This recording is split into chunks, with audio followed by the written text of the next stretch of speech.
तो हे buddies, welcome again. तो आज हम देखने वाले कौन से हैं नारुतो में से टॉप 25 स्ट्रॉन्गेस्ट कैरेक्टर।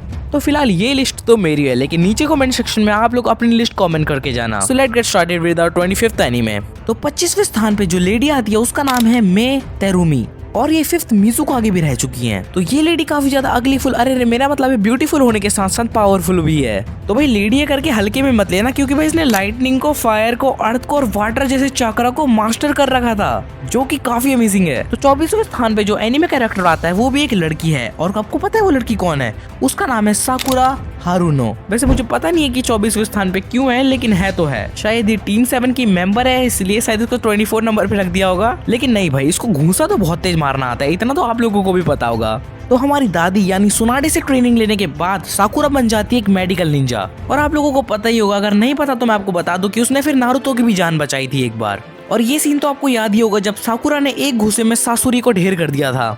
तो 23वें स्थान पे जो एनिमे कैरेक्टर है उसका नाम है मिनाटो नामिकाजे, और इसे हम प्यार से द येलो फ्लैश भी कहते हैं। तो इसके बारे में तो मैं क्या ही कहूँ, जितना कहूँ उतने शब्द कम पड़ जाएंगे, क्योंकि इसने पूरे विलेज को नाइन टेल के खतरे से जो बचाया था। और आप लोग समझ सकते हो कि नाइन टेल उस समय का कितना बड़ा खतरा था। बाकी नारुतो का पापा होने के साथ साथ जिराया का ये एक बहुत अच्छा स्टूडेंट भी रह चुका है, और उसकी लीडरशिप कैपेबिलिटी की बदौलत ही उसे लीफ विलेज का 4th होकागे भी चुना गया था। तो जो एनिमे कैरेक्टर 22वें स्थान पे है उसका नाम है गारा, बोले तो 5th काज़ेकागे। और ये तो आपको पता ही होना चाहिए कि वन टेल बीच का जिंचुरो की भी गारा ही है। तो भाई one of the epic scene कहूँ मुझे गारा का वो लगा था जब उसका ट्रांसफॉर्मेशन हुआ था, मतलब जैसे पहला वो था और बाद में जैसा वो हो गया, भाई बिल्कुल ही एपिक लगा था मुझे वो सीन। और हम सब लोगों को वैसे भी पता है कि गारा भाई कितनी यंग एज में काज़ेकागे बन गया था, और स्ट्रॉन्ग तो भाई था ही, तभी वो इतनी यंग एज में काज़ेकागे बन पाया था। और बिना अपने टेल बीस्ट की पावर का इस्तेमाल करे वो अपनी सैंड से भी काफी ज्यादा पावरफुल खिलाड़ी था। तो 21वें स्थान पे जो एनिमे कैरेक्टर आता है उसका नाम है 6th होकागे काकाशी हटाके, और सभी इसे प्यार से दी कॉपी निंजा भी कहते हैं। तो जब सबने काकाशी भाई को अपने दोस्त यानी ओबिटो उचिहा से शारिंगन मिली थी, तब से भाई और भी ज्यादा ओवर पावर हो गए थे।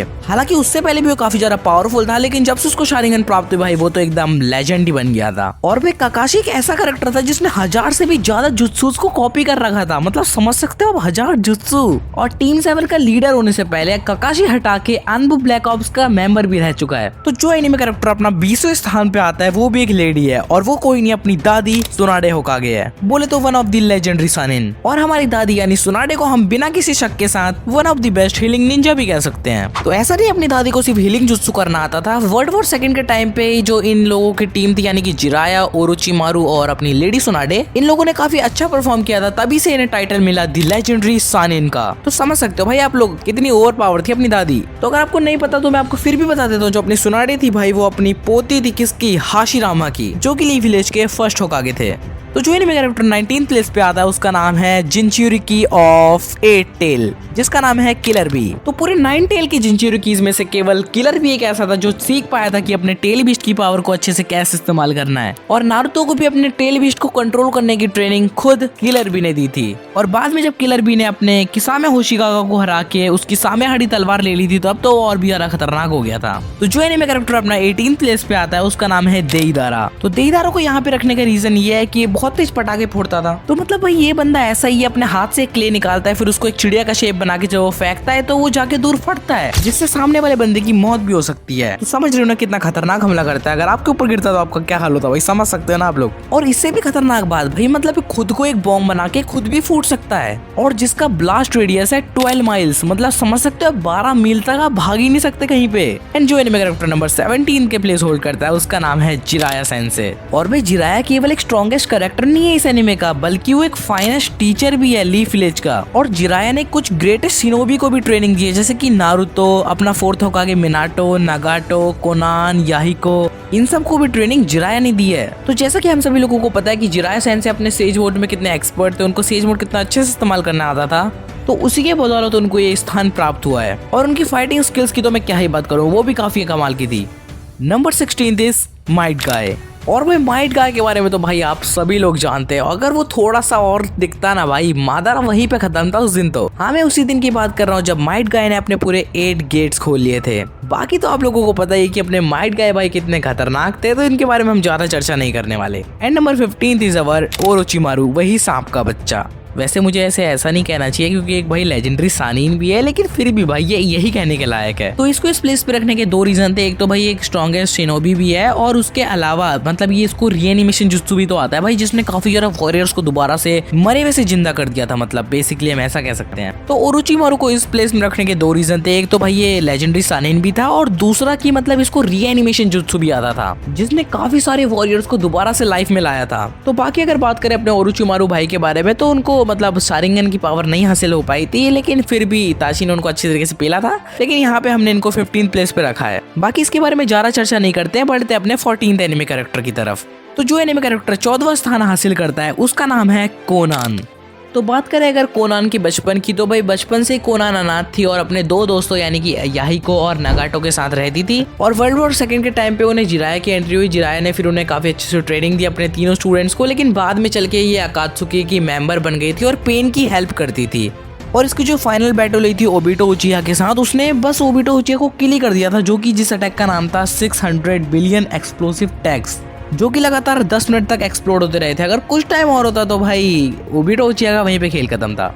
13th प्लेस पे जो एनिमे कैरेक्टर है उसका नाम है थर्ड होकागे हिरोजुन सारुतोबी। तो भाई मैं उसको कुछ कहूँ ना कहूँ, लेकिन मेरे को इसकी शक्ल देख के कुछ अजीब ही कहने का मन करता है यार। हाँ, माना कि ये one of the most powerful character है नारुतो सीरीज का, लेकिन इसने जो कारनामे किए वो तो आपको भी पता है यार। लेकिन अभी थोड़ी सी इसकी तारीफ भी कर लेते हैं। हाँ, भले ही अपना हिरोजुन सारुतोबी सांप के बच्चे ओरोचिमारू से हार गया था, लेकिन इसका मतलब ये नहीं निकलता कि वो इतना ज्यादा कम पावरफुल था, क्योंकि सांप का बच्चा ओरोचिमारू तब जीत पाया था जब उसने दोनों होकागे यानी कि Hokage number 1 Hashirama Senju and Hokage number 2 यानी कि तोबिरामा सेंजियो, इन दोनों से फाइट करवाई थी अपने हिरोजन की। तो भाई हिरोजन की चटनी तो निकलनी थी, क्योंकि भाई सामने फर्स्ट और सेकंड होकागे थे, तो थर्ड होकागे कैसे जीत पाता? मतलब कोई सेंस इस बात का।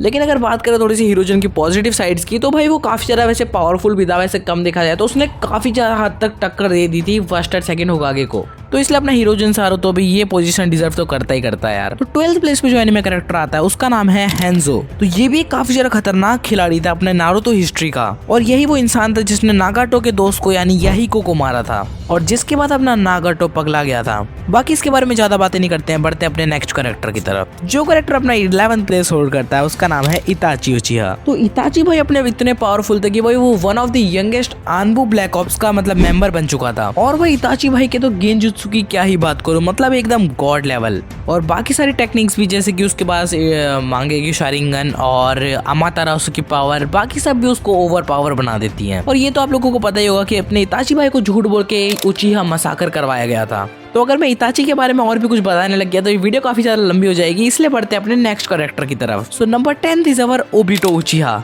और भाई इस बंदे पे वो गाना बिल्कुल सूट करता है, क्योंकि भाई उसका बदला लेने के लिए भाई बंदा पूरा सटिया गया था। मतलब इसने क्या कुछ नहीं किया उसके लिए, सिर्फ उसके लिए मतलब रिन के लिए। और केवल कुछ ही लोग उसकी पावर्स के बारे में जानते थे और उसके असली मकसद को जानते थे। और यहाँ तक कि खुद इताची ने भी उसको अंडर एस्टिमेट कर लिया था लास्ट के टाइम पे। लेकिन भाई कुछ भी कहो भाई, मुझे तो दो कैरेक्टर बहुत अच्छे लगते हैं, उनका नाम है इताची उचिहा और ओबिटो उचिहा। अब चलते हैं अपने नेक्स्ट कैरेक्टर की तरफ। तो जो एनिमे कैरेक्टर अपना 9th प्लेस पे आता है उसका नाम है इंद्रा एंड असुरा ओत्सुसुकी। तो इंद्रा और असुरा के बारे में मैं ज्यादा कुछ कहूंगा नहीं, लेकिन ये लोग मतलब गॉड खानदान से है, तो भाई गॉड तो जैसी पावर्स तो इनके पास होंगी ही वैसे भी।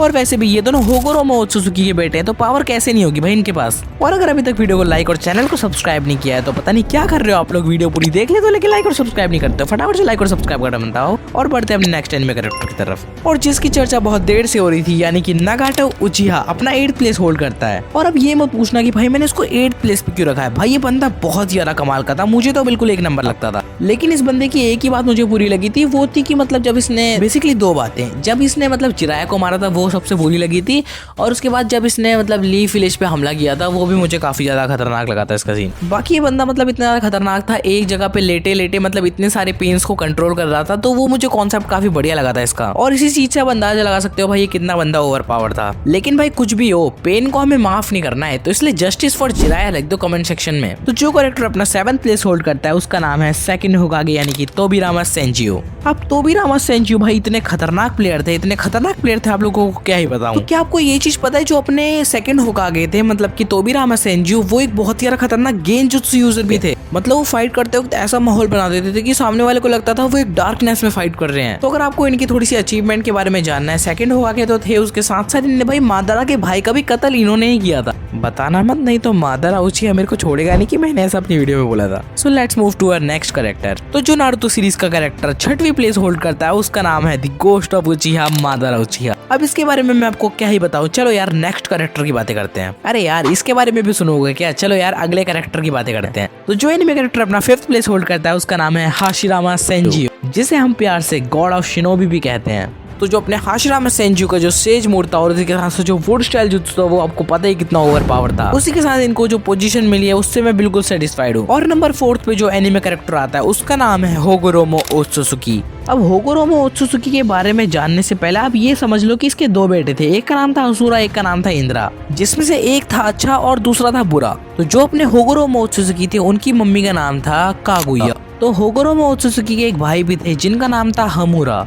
तो जब इन्होंने सबसे पहली बार 10 टेल बीस्ट को अपने अंदर सील किया था तो ये पहले जिंचुरी के बने थे जो सबसे पावरफुल थे। और इसके साथ हम कह सकते हैं कि जो अपने होगोरोमो ओत्सुसुकी थे उनको 4th प्लेस पे रखना बिल्कुल सही है। तो अब बचे अपने आखिरी के 3 और इन 3 को आखिरी में जरूर देख के जाना। So number 3 is our Sasuke उचिहा। तो सास्के की अगर मैं पावर्स की बात करूँ, उसके पास रिनेगान थी जो कि उसको तब मिले थे जब होगोरोमो ओत्सुसुकी ने 6 पाथ की पावर दी थी। उसके अलावा उसके पास इताची का दिया हुआ सब कुछ था, मतलब इताची की आंखें भी उसने अपने अंदर सरमाउंडेड करा ली थी।